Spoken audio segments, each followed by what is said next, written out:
8h36, bonjour Adrien Gindre. Bonjour Boris. Votre invité ce matin, Laurent Jacobelli, porte-parole du Rassemblement national et député de Moselle. Bonjour Laurent Jacobelli. Bonjour Adrien Gindre. On vient l'entendre, donc 10 ans de prison. Ce sont les réquisitions hier contre l'écrivain franco-algérien Boualem Sansal. La réaction du chef de l'État. Avant lui, la réaction du ministre des Affaires étrangères sur TF1, qui avait affirmé que la France poursuivait les efforts pour obtenir la libération de l'écrivain.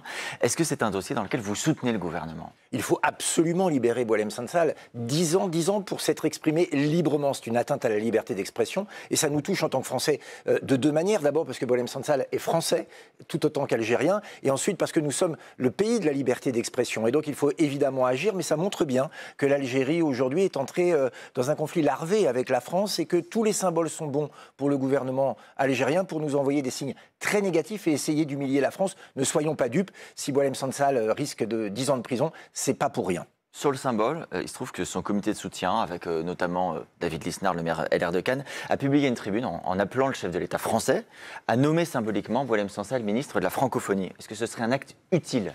Pourquoi pas? Tous les actes qui pourront symboliquement envoyer un signal à Alger et leur demander de libérer Boualem Sansal sont des bonnes idées. Moi, ce qui m'inquiète un peu, c'est le peu de retentissement du fait qu'un Français croupisse dans les geôles algériennes. Le discours mezza voce du président de la République. Je trouve qu'à chaque fois qu'il s'agit de l'Algérie, on peut le voir sur le cas Boualem Sansal, on peut le voir sur le cas des OQTF, eh bien, le président de la République semble se faire discret. On vient précisément de l'entendre, Laurent Jacobelli. Il a réagi hier soir. Excusez-moi, enfin, Boualem Sansal est dans les prisons algériennes depuis novembre. Un homme qui est atteint d'une grave maladie, si j'en crois ce que disent ses proches, et qui risque finalement de mourir en prison en Algérie, tout simplement parce qu'il a dit la vérité. Eh bien, nous ne pouvons pas le supporter et le président de la République doit, je crois, maintenant taper du poing sur la table, que ce soit publiquement ou en coulisses, pour faire en sorte qu'on libère un Français qui, je le rappelle, n'a rien à faire dans les geôles algériennes. Mais vous avez le sentiment qu'il y a une faiblesse face à l'Algérie, une impuissance face à l'Algérie? Faiblesse, soumission face à l'Algérie.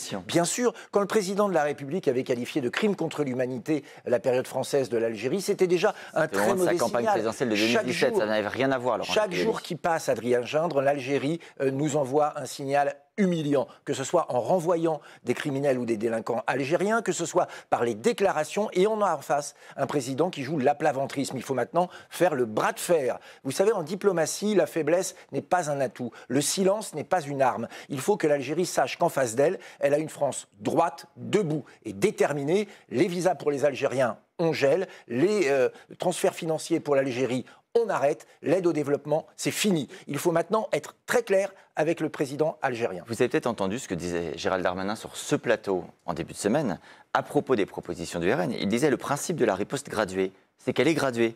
On voit que Mme Le Pen n'a jamais dirigé de pays, elle ne voit pas comment fonctionne une relation avec un grand pays. La diplomatie consiste aussi à parler avec des gens avec lesquels on n'est pas d'accord.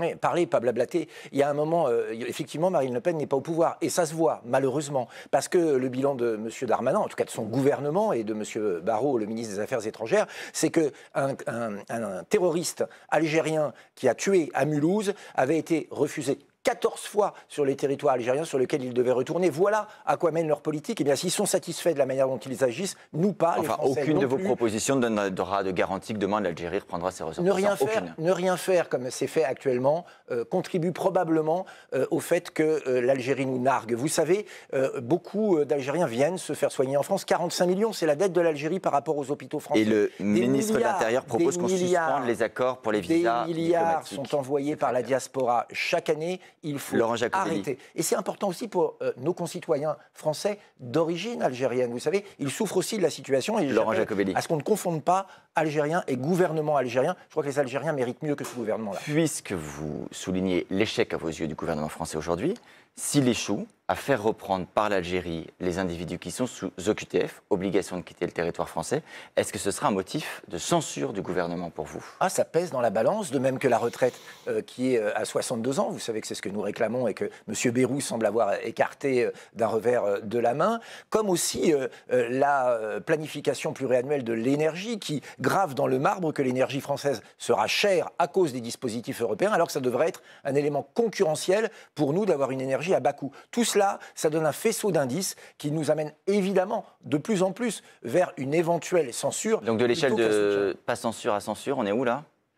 Excusez-moi, c'est assez compliqué de graduer, mais honnêtement, on s'en rapproche plus qu'on s'en éloigne, c'est évident.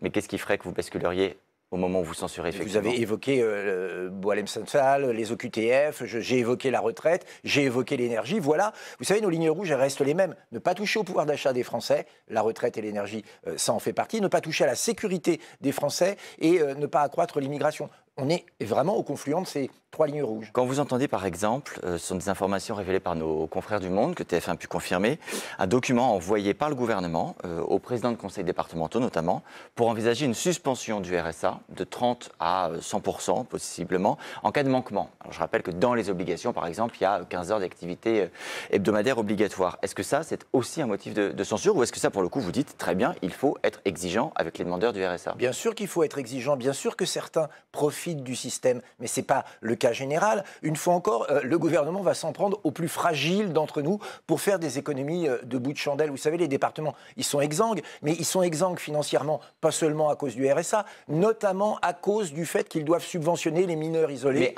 qui coûtent des milliards. Est-ce qu'un président de conseil départemental RN, il n'y en a pas aujourd'hui, mais vous espérez en avoir demain? Soyez patient. S'il y en avait demain, est-ce qu'un président de conseil départemental RN prendrait ces mesures, puisqu'il y aura la possibilité, département par département, de faire le choix? Si demain, en Moselle, par exemple, le département est géré par le Rassemblement national, ce que je crois et ce que je souhaite, eh bien, très simplement, nous toucherons au financement des structures d'accueil et des avantages que peuvent avoir les mineurs isolés. Oui, mais moi, ma question était sur le RSA. Alors, mais pas le RSA. Sauf s'il y a un abus flagrant, évidemment, nous ferons respecter la loi, mais pas par principe, c'est clair. Je voudrais vous entendre également sur le voile. On a toute la semaine vu au grand jour les divisions du gouvernement sur le port du voile dans les compétitions sportives, et y compris sur ce plateau. Jordan Bardella, lui, mercredi, chez nos confrères d'RMC, est allé encore plus loin. Il dit interdire le voile dans la rue, j'insiste, dans la rue, est un objectif à terme. À quel terme? À quelle date le RN voudrait, en cas d'accession au pouvoir, interdire le voile dans la rue? À terme, il n'y a pas de date, vous l'avez bien vu, vous l'avez bien compris. La première urgence... Quand c'est flou. Non, il n'y a pas de loup, vous en faites pas. La première urgence, c'est pas de voile à l'école, pas de voile dans les universités, pas de voile chez les accompagnateurs, pas de voile dans le sport, pas de voile dans les administrations. Et nous allons appliquer notre politique de contrôle de l'immigration. Nous allons appliquer notre politique qui ne tolérera plus. C'est une proposition en l'air. Des frères musulmans. Sans aucun programme réel de mise en œuvre. Naturellement, il y aura moins de voile qui est devenu aujourd'hui un outil de revendication. Vous avez des jeunes filles adolescentes de 15 ans qui, il y a 3 mois, étaient en t-shirt et qui maintenant portent le voile. Non pas par conviction, mais simplement par défi ou par influence de leurs proches. De voile ou de signes religieux? Est-ce que, par exemple, la kippa serait interdite dans la rue? Écoutez, est-ce qu'aujourd'hui, on peut se dire les choses, l'offensive religieuse, politique, aujourd'hui, c'est l'islamisme, et seulement l'islamisme. Je dis bien islamisme, pas islam. Et donc, évidemment, c'est là-dessus qu'il faut travailler. Vous savez, aujourd'hui, en Iran ou en Afghanistan, des femmes se battent pour ne plus être obligées de porter le voile. Comment la France pourrait accepter... Mais vous avez l'air de reculer, là, par rapport à ce qu'a dit Jordan Bardella. C'est très clair. Non, excusez-moi. Sur le voile dans la rue, vous n'avez pas répondu. La France, c'est pas le voile. Voilà, la France, c'est l'égalité homme-femme. La France ne doit pas accepter c'est toujours pas la question. Mœurs et les habitudes de ceux qui viennent. C'est à eux de s'adapter. Est-ce que vous voulez... À terme... Est-ce qu'il a parlé trop vite? À terme, le voile doit disparaître de l'espace public en tant qu'outil de revendication religieuse. Là, c'est plus clair. Merci. Merci Laurent Jacobelli. Merci à vous, Adrien Gindre.